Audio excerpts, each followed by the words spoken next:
Hello and welcome to Murder Analysed. Thanks for joining me today. This case today is the unsolved murder of Ruth Penelope Bell, better known as Penny Bell. And so throughout this video I will be referring to her as Penny Bell or Penny. Now Penny Bell was this businesswoman, really good businesswoman, had a great, business savvy. She had done a lot with her life and really enjoyed her life. She had had 2 children. She had one by a previous relationship, and then she had a child from the relationship she was in at the time of her murder. So she had 2 children. She was a great mother. She had a great work ethic. She was a businesswoman, in the 90s, a really quite powerful businesswoman, and really enjoyed her role in life and had a great mix of home and work life. So at the time of her murder, she was having work done on her home. She was having a new kitchen refit and stuff done at her home. So she had a lot of builders on site and stuff like that. And they lived in Buckinghamshire in Baker's Wood near Denham in Buckinghamshire. It was a large home. She had done well. Her and her husband had done well. They had a good life, financially stable. There was no issues in the family at that time, not that anyone knew about. She was last seen on the 6th of June 1991. Her husband left to go to work, waved to her goodbye. He said at that point that she didn't wave to him, but there was a lot going on in the kitchen. The builders were turning up, where she would usually stand and wave and say goodbye. On this morning she didn't. The builders though have said that she was happy and normal. Nothing seemed any different on that morning than any usual morning. She was getting ready for work, and then she did tell the builders that she was running late for an appointment and had to sort of rush around because she was late. Now there was nothing in her diary or anything to do with this appointment, no reference to it at all, but she did tell the builders that she had an appointment and she was rushing to get to that appointment. So she left her home about 9:40 a.m. in the morning.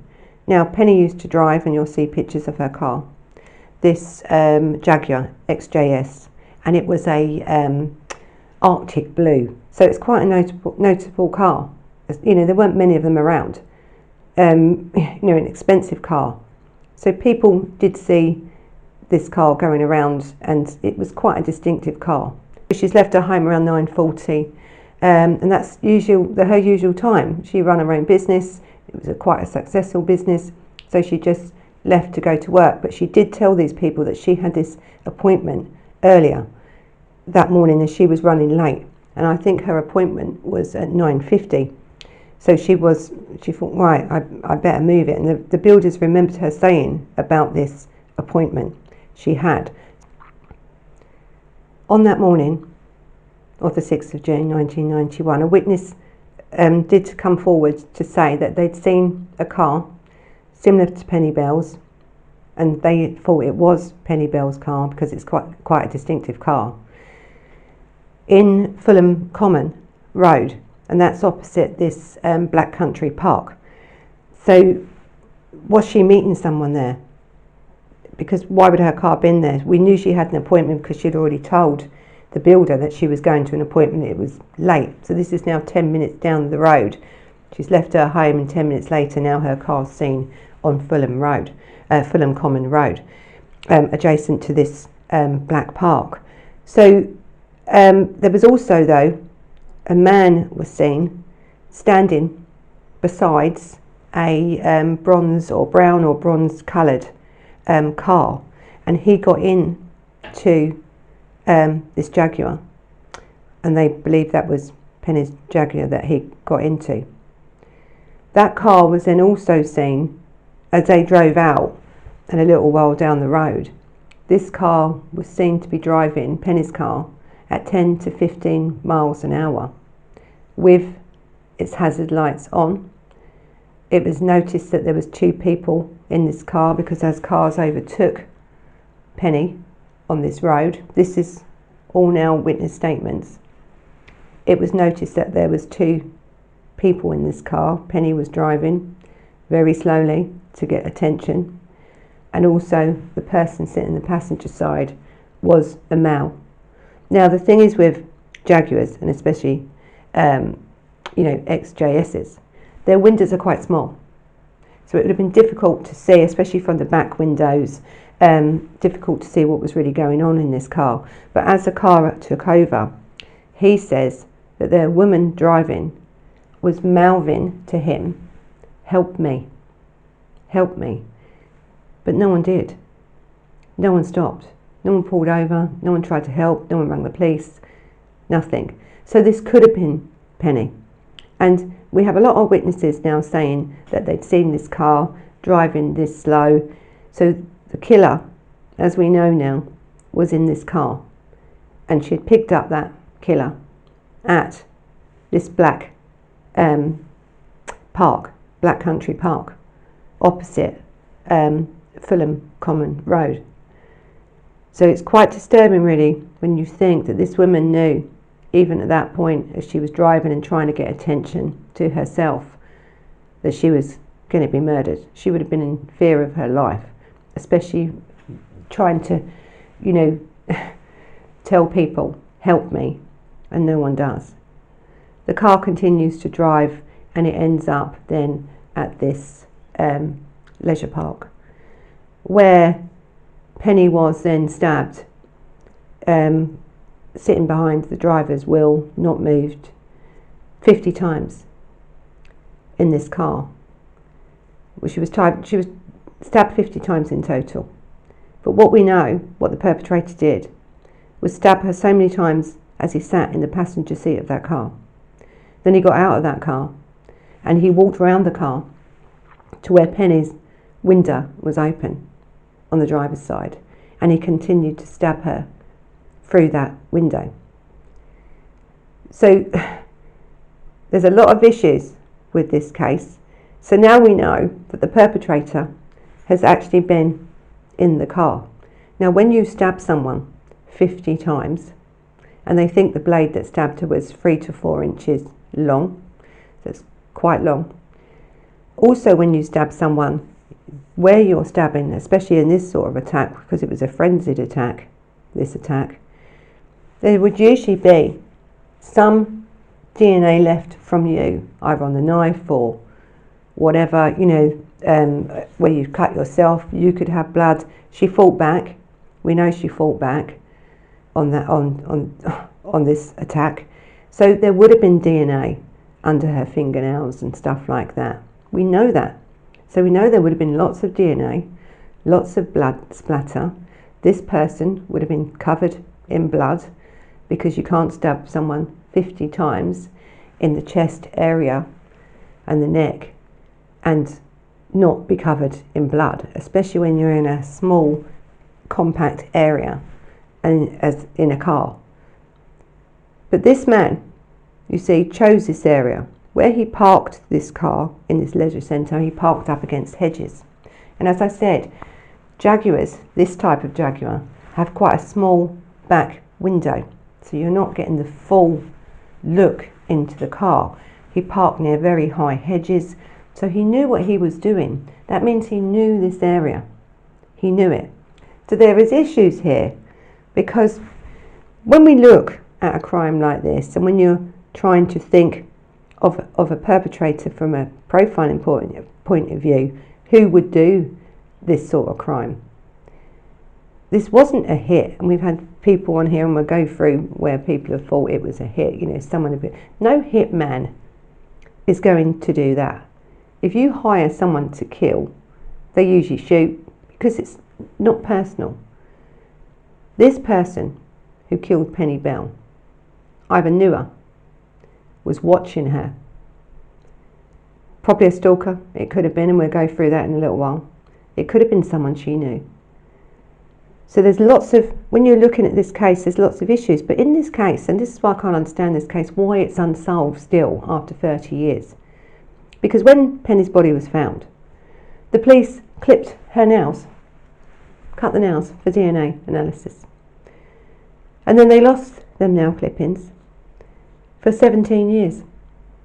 And when they refound these nail clippings with evidence, and there would have been evidence, and we can now tell from the minute DNA of who had done this crime, but now you see these nail clippings, her nail clippings are contaminated. So any evidence that could have been found on these nail clippings is now useless. It wouldn't be admissible in court because now it's been lost. They've just been discarded. It wasn't kept properly.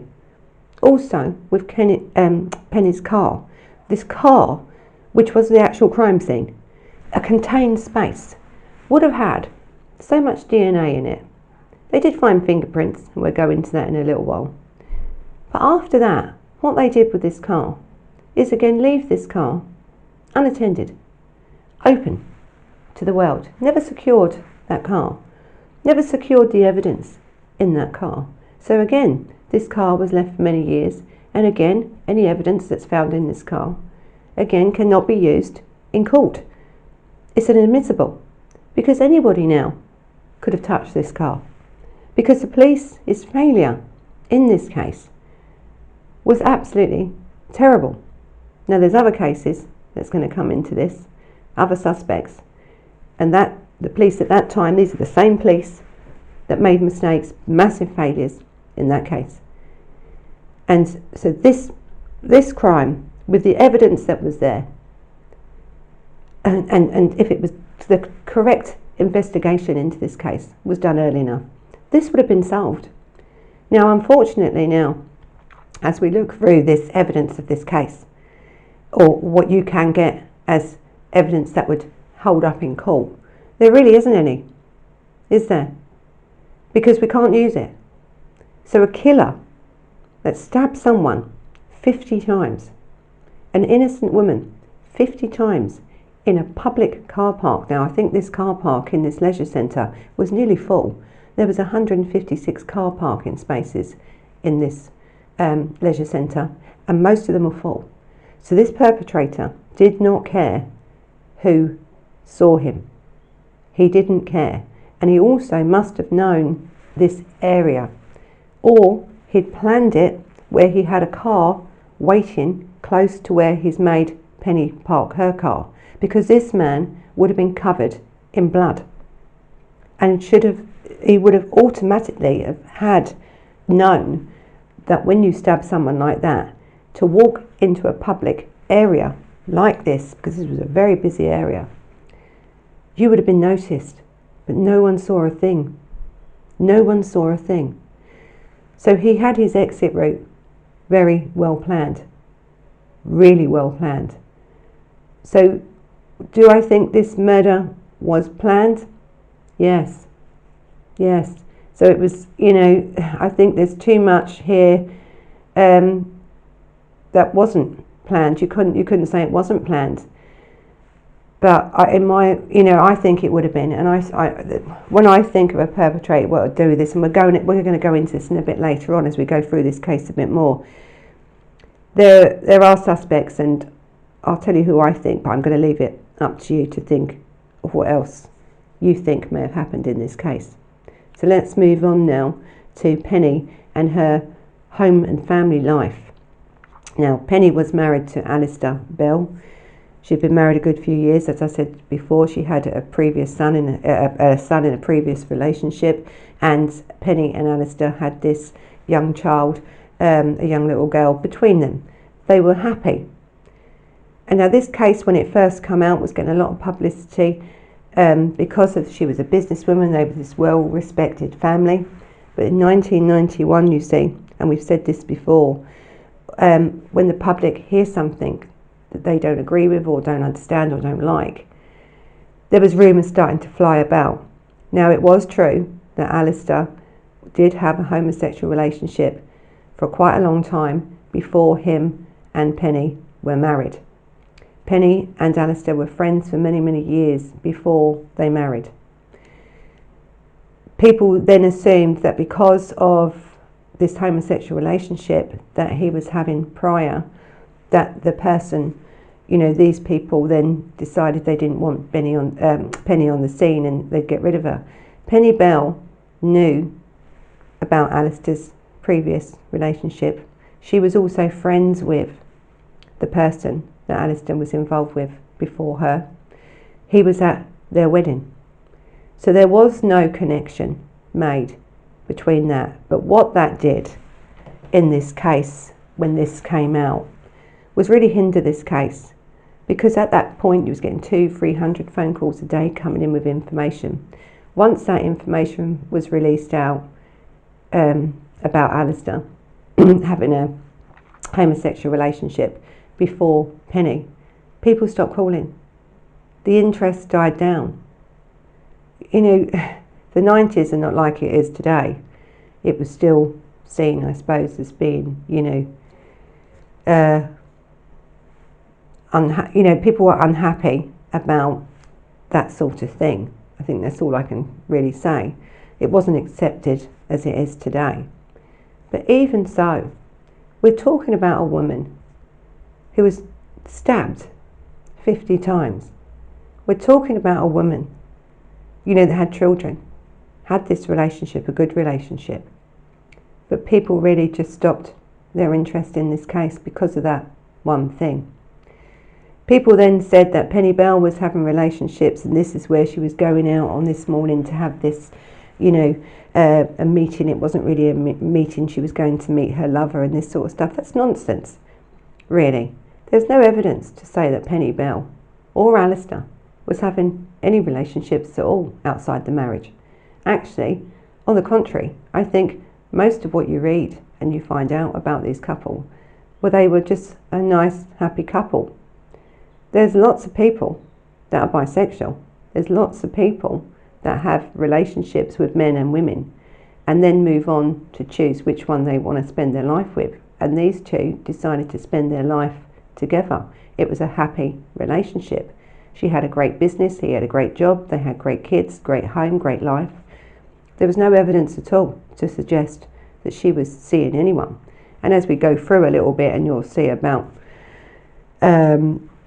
this man who used to know them comes up, and you'll see, I suppose, where these rumours have started. But Penny Bell, on the morning of the 6th of June 1991, told her builders she was late for an appointment. If she was going to have this, interaction with a man, she wouldn't have told her builders that. When you have an affair, you say nothing. She had no reason to tell her builders that she was 10 minutes late. She was running late for this appointment. Why would she? It was just an appointment. And we don't know if the person she was having an appointment with is the person that killed her. We don't know that. We don't know, actually, even if she made that appointment, do we? Really? We just don't know. Because the police, by this stage, in this investigation 30 years on, are no further ahead with this case than they was on the day she was murdered. So, as far as Penny Bell is concerned with this affairs and stuff like that, no, there was no affair. It's all made up by someone that really wanted to extort money, and we'll go into him in a little while. Now, 3 days prior to Penny Bell's murder, she had withdrawn £8,500 from her and her husband's joint account. Now, she had separate accounts, she had business accounts, but she drew £8,500 out of the joint account. So she wasn't trying to hide anything. There's nothing being hidden here. She drew money out. Now, lots of people draw money out. They also, in the car, they said they found wallpaper and they didn't understand what wallpaper was doing in there. This woman was having a kitchen renovation. Now, I don't know about you, but when I have an idea of, like, I'm going to redo my kitchen, I'm already on to the next room. Once that one started, I'm thinking, oh, I like this. So she had some wallpaper in the back of this car, and the police felt that may have been relevant, even though they didn't DNA it and anything else and keep it. They just sort of left it in the back of this car, so I don't know how relevant that could have been. But it could have been, couldn't it? We don't know why she drew £8,500 out of her bank. We don't know. Did she want to pay someone cash in hand for something? That happens a lot in the 90s, especially. People love cash in hand work. They still do, if they can get it. We don't know. And there's really no evidence of that money even being around. So whether she had that money on her on that day, and that was what was stolen from her car, we don't know. We don't know. So there is a little bit suspicion towards the 8,500. Was she paying off someone? Was she giving someone a loan? You know, these sort of things, we don't know. My husband knew nothing about it. But as I said, it wasn't really hidden, was it? He could have seen it. It was coming out of a joint account. She never made any secret of drawing this money out. So this money, I don't think, is elusive as people think. If she was going to draw money out and not let anybody know, she wouldn't have done it from a joint account. But yes, there is reasons why I think the money may have something to do with the killer, or the killer was just lucky and that she had £8,500 on her at the time of her murder. So I mean, this case was like this. I think also with Penny, she was this, she worked, I think in the 80s, 85, 86, earlier than that I think, as a Samaritan. So she would have known a lot of people from her time. The Samaritans are an organisation that help people. They have a 24-hour phone line, people that feel suicidal. They have a walk-ins as well for people that need assistance and help, and they are very, very a good organisation that help people who are really feeling low and try to stop suicide rate from going up.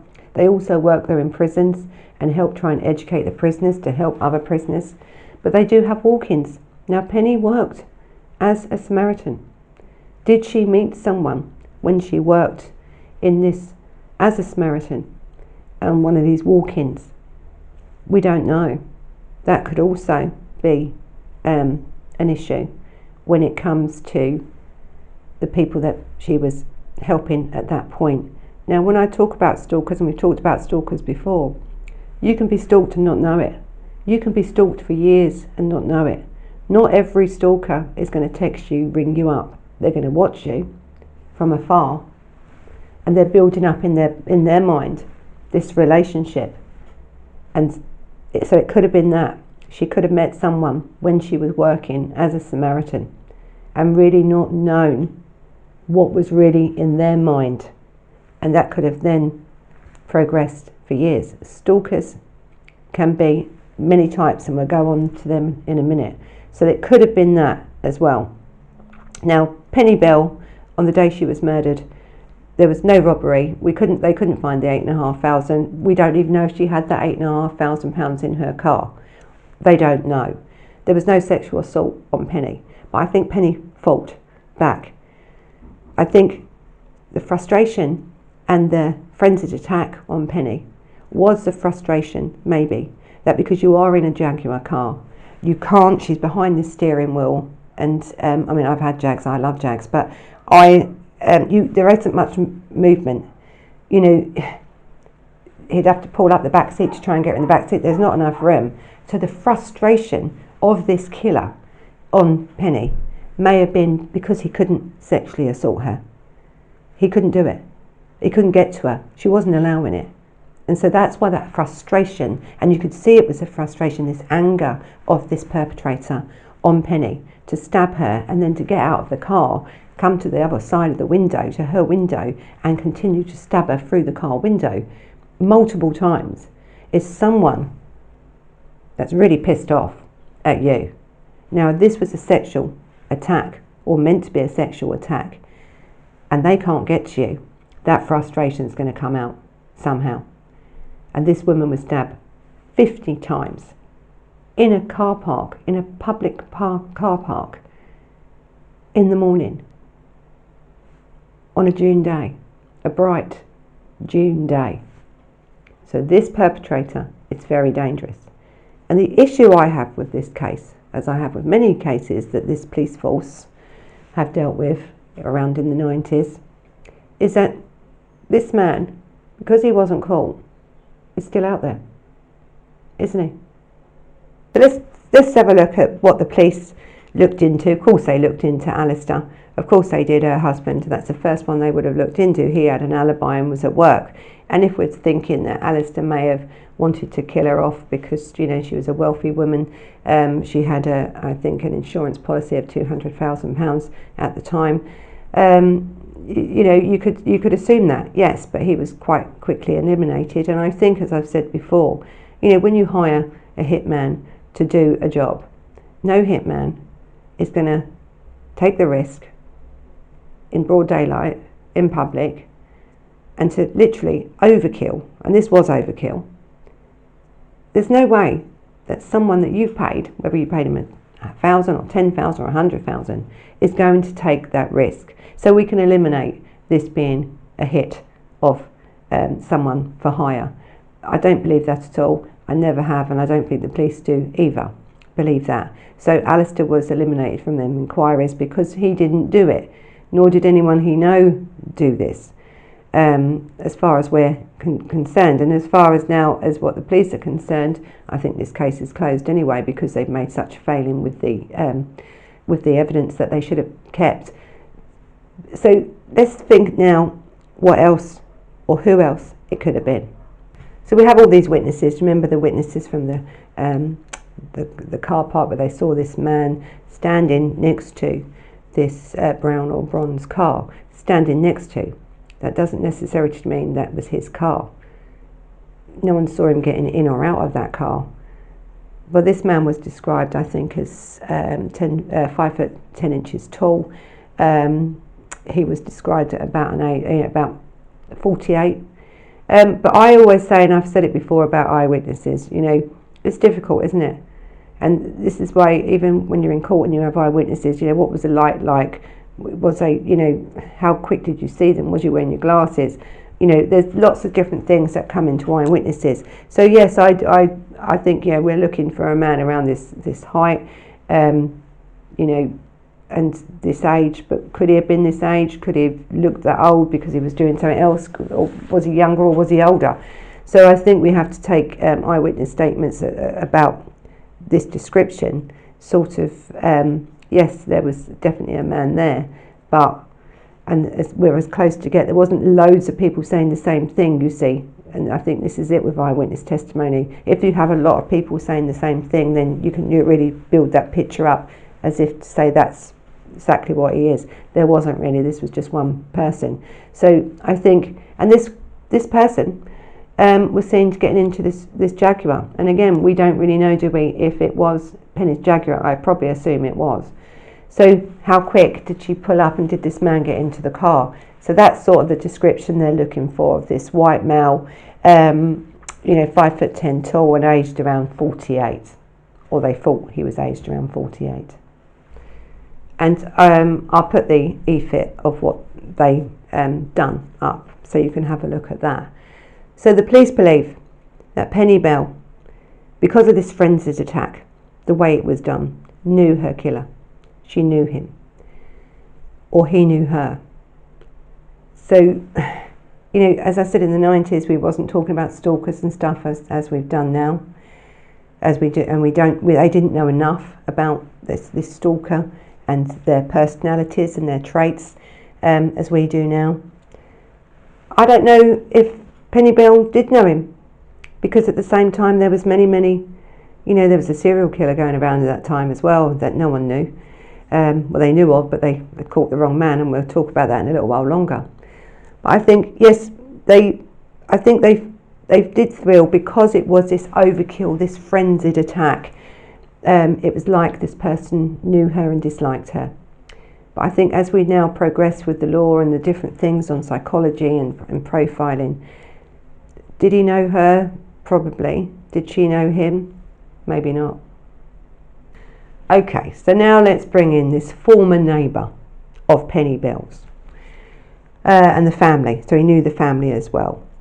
They lived in Whitmore Road in Harrow before moving to Bakers Wood in October 1987. Now, John Richmond was arrested by the police in, I think, April 1992 after his fingerprints were found in Penny's car. Now, as I've said, yes, his fingerprints were found in this car, so we don't know how long them fingerprints have been there, really. And because of the police didn't contain this car, contain this crime scene, which contaminated all the rest of the evidence, we will actually never really know whether this man did it or not. But if you know, when you're a lawyer and you're saying, well, I found that you found this John Richmond's fingerprints in a car. Well, you know, he was a friend of the family. It depends how often she cleaned his car. It depends, you know, were they found on top of the blood or underneath the blood. There's not much really about this case because this evidence wasn't really kept about this. So if the fingerprints had been found on top of the blood or mixed in with the blood, we would have known he was there on the day of that crime. But if they were just fingerprints in this car, you're now talking about he was a friend of the family. He could have been in this car at any point. So that fingerprint evidence isn't really reliable. But I think it's this other thing about this John Richmond, which is very interesting in this case. So this John Richmond, he was living in Pinner at the place, I think, and in July 1992 he was allowed out on bail. And I think that's the only real suspect they had in this case. Again, because this evidence really wasn't really collected and kept well. I mean, this is early stages now in 1992. So I think, yes, they done well to get the fingerprints, but they didn't really go far enough with this man, I don't think. I don't know if John Richmond is a bit of a fantasist, to tell the truth. He did have a criminal record, and we'll go into that. So John Richmond's criminal record was about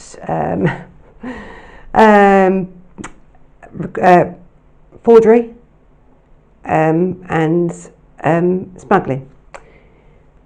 And he spent some time in prison, and he was also declared bankrupt. So listen, this character of this man isn't great. It really isn't great. Was he in Penny's car? Did she give him the £8,500 she had as a loan? Because this man is a manipulative man. Whether this man's a killer, a murderer, I'm not so sure. There's no evidence, and he's been called in a couple of times for questioning, but there's no real evidence against him. And to tell the truth, I don't think it's him. I think he's a bit of a fantasist. He said that he approached the Sun, I think in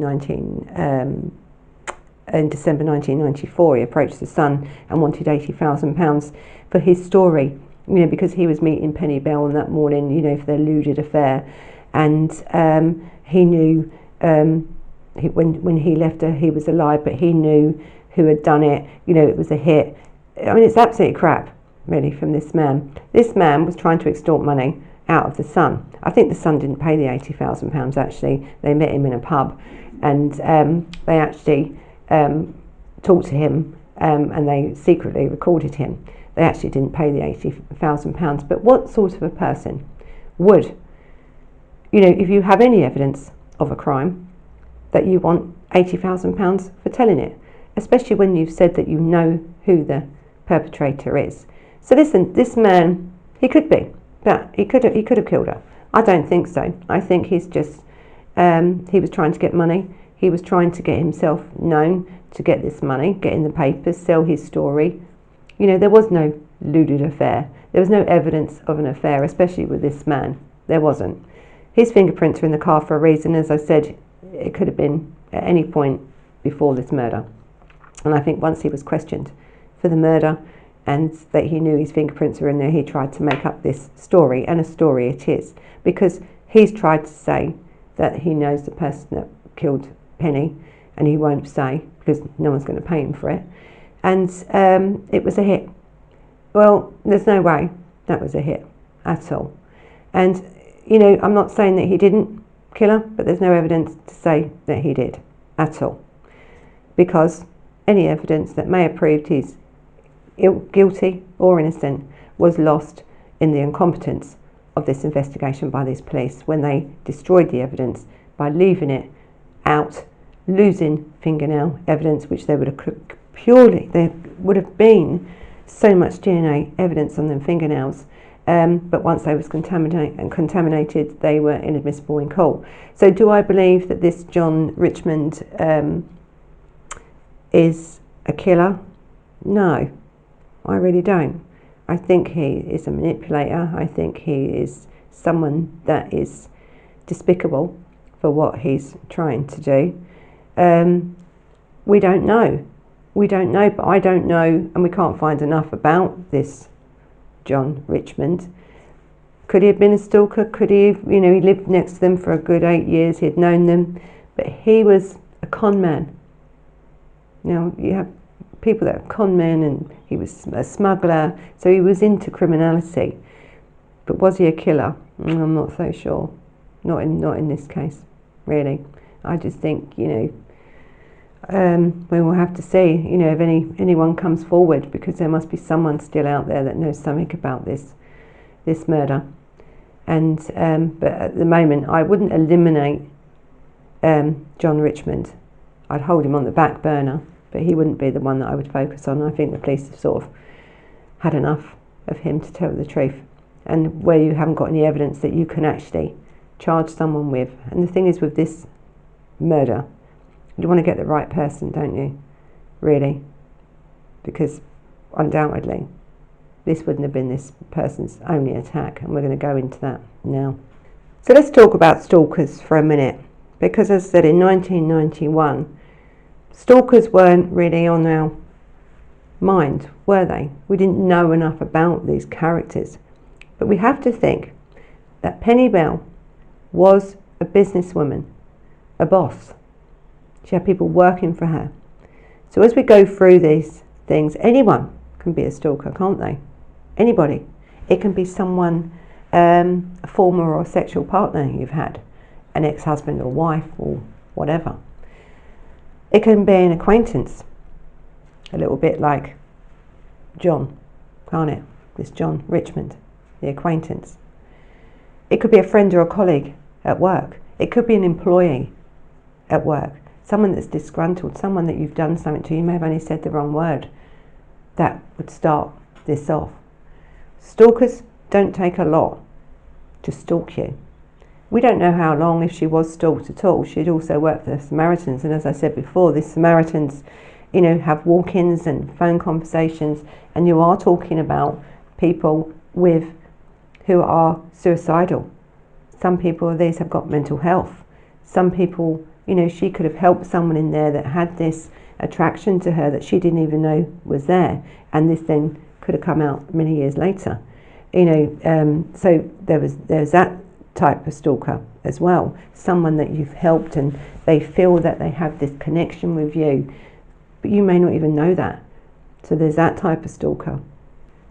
I mean, if we're talking about stalkers, I think this resentful stalker, maybe, as I said, she'd done something in work, someone didn't like her, she'd rejected someone because there was no history in her marital life of her having affairs, not at all.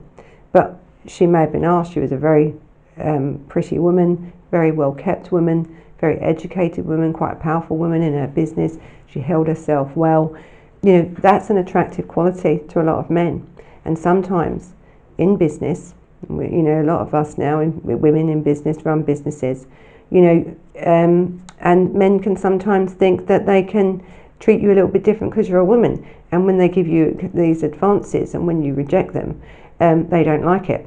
And I think this could have been something that also could have happened to Penny. So we can't discard the stalker theory. We can't.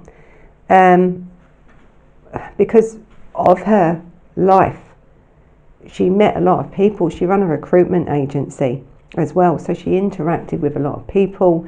You interact with headhunters, you interact with all these different people, clients and colleagues and people looking for work, people wanting work. This was her business. People was her business. So she met and would have seen and had dealings with lots and lots of people. So this stalker, we can't reject it. It could have been. And the thing is with stalkers, yes, sometimes we know and sometimes we don't. Penny didn't show any signs of being worried about a stalker or anything. So maybe she just didn't know. The other theory here is that this could have just been Penny Bell being in the wrong place at the wrong time. And now we're going to go on to a person that I would have, when I read this case, I automatically thought of this person because he was active in this area at that time. His name is Robert Napper. And there is the case of Robert Napper that I've already done. Now, if you watch that case, this man, and that video is a disturbing video. This man is a person that would kill you as quick as look at you. He wouldn't care if it was out in the open. And this is the same area now. This is his area where Penny Bell was murdered. He didn't drive at all. He was seriously a serious killer of women and children. And when I read this case, the similarities, the MO between his killings and other killings that we know he's done are so similar. There's no way that you can not put him in the picture for this. So let's talk a little bit more now about Robert Napper. So Robert Napper's known crime span was between the 5th of July 1992 and November 1993. As I say, what we know about. He is also known as the Green Chain Rapist, and he also murdered, I think, Rachel Nickel, and there was a big controversy about that case, and the same police force doing this case. He also killed the Bissettes, the mother and the child. He stalked her first. He knew what she was doing. He murdered her. As I say, this case is on my video catalogue, and have a look at it, but there's a warning out about that case. It's a disturbing case. So the police did interview Napper over this case, over Penny Bell, and others actually. The thing is with Robert Napper is he will not talk. He will not admit anything unless you can prove it, unless there is evidence that really states that he's done it, or else he's not saying a word. He killed Rachel Nickel in a public park in the morning a year later than this murder, in front of her couple-of-year-old child in broad daylight. Stabbed her that many times and sexually abused her in front of that child. There was a lot of issues with this case. Again, evidence lost, not managed right, the crime scene not managed right. There's a lot of issues here. Plus another man was charged for that murder and he didn't do it. He also then, when he went on to kill the Bissettes, he was known to have been stalking her, and we know he was stalking her because of the way that she was found dead. Only a stalker would have known how to place that body, of certain things that she had done in her home. So this man's MO was to rape and stab continuously, 40, 50 I think, and the Bissettes were stabbed about 75 times. He was known in this area, he worked in this area. He is never going to tell the police anything, and because the police, with this investigation, and we didn't have the DNA evidence anymore because it was contaminated, if they had evidence and they could have put it to Napper, he probably would have said then that he'd done it. But Napper's not really interested in talking to anybody, really, and I don't know anyone that really wants to interview Napper because he's highly dangerous. Now, even the people that look after Napper, the female, officers, are worried about Napper. This man is a very dangerous man. And when we come back to the Penny Bell case, and you think how she was murdered, she may have pulled up to this meeting a bit late. I can't see Robert Napper ringing anybody to make an appointment, but you never know. We don't know if Napper ever went to the Samaritans because he did try and seek help. We know that, but not for very long. He could have met or known Penny Bell, but she wouldn't have probably remembered him. He was well known just to walk around these park areas, and he was an opportunist killer, as he did with Rachel Nickel just jumped out. He could have gone up to Penny Bell's car, got in her car, because that's what he would have been like. You couldn't have stopped him. Threatened her to drive off. And that is something that Robert Napper would have done, because you're now in Robert Napper's territory. He was a very active killer at that point. So that's another scenario that could have happened to Penny Bell. And probably in my mind, if I was looking at this case now as one of Robert Napper's killings, he was definitely come straight up. I think they also looked at the cases of Claire Titman, who was 16 at the time of her murder, again stabbed to death, and also Penny Bell, 43, and she was stabbed 50 times, and also I think it was Jean Bradley, 47, who also died in a frenzied knife attack, very similar to Penny Bell. So when we look at these cases, you know, and all these three women, they was all murdered between 1991 and 1993. After 93, it stopped. Now, you know, Samantha Bissett and her daughter Jasmine, he left partial, when he murdered them, he left a partial print and a footprint, and I think a footprint. And then they also arrested him on that. And so 6 months later after that, he was found guilty of that. He is a paranoid schizophrenic. Very, very dangerous man. He is driven to kill. And he is an opportunist killer, as well as a stalker killer. We know he's a stalker because how he stalked other people. He's a rapist, a very violent rapist who raped women when they had their children with them. If the opportunity for him to have seen Penny Bell on that day arose, this man would have killed her. And the similarities between his MO and these other cases and her cases can't be dismissed. But again, these are all theories. We just don't know. We just don't know. But what we do know is, whoever done this has not been charged with this murder at all. If it wasn't any of these people that I've mentioned, it's somebody else. And it's somebody else out there that 30 years ago stabbed to death this woman in broad daylight 50 times and has never been caught. Again, we come up with this police, and it annoys me with these police. I mean, we're a lot different now, but in the 90s, and this is the same police with the Rachel Nickel murder, the same failings in these police to do the right thing, because this criminal would have been caught long, long ago if that evidence had been contained properly, and the crime scene, and the car was the crime scene here, had been contained and kept.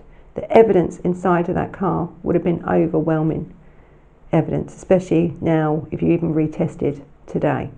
The problem is now, if they retest now, yes, they may find out who done it, but they can never do anything about it because it's contaminated. It would never make court. This is a very sad case, this, and I think it's a very sad case because her daughter has done a video. You know, she didn't know her mum really. She was young when her mum died. She's got photos of her mum. She can't really remember things about her mum, and she doesn't want her mum to be remembered as this murder victim. Yes, she wants answers, because these people deserve answers. Wouldn't you want answers?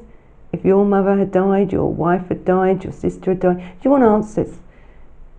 And I just really don't think, to tell the truth, that they're ever going to get them. So I feel really sorry for her for that. But she wants her mum to be remembered as this businesswoman, a lovely woman who had a life before all that, who was a mother, a great mother, a great person, a lovely person. So I wish these kids of hers well. I wish this daughter well. So I want to end this video as a tribute, as one businesswoman to another. You know, Penny Bell deserves all the credit to be this sort of a businesswoman in 1991, and what she could have achieved if her life hadn't been cut short. So it's a very sad story, this. Again, these poor kids left without a mother. The husband left without a wife and was devastated by this. So this has been the case of Penny Bell. I'll be really interested to see what your feelings are, and you know, these people, and I love them because people like these home detectives really research this stuff. And I'm really interested to think what you think about this case.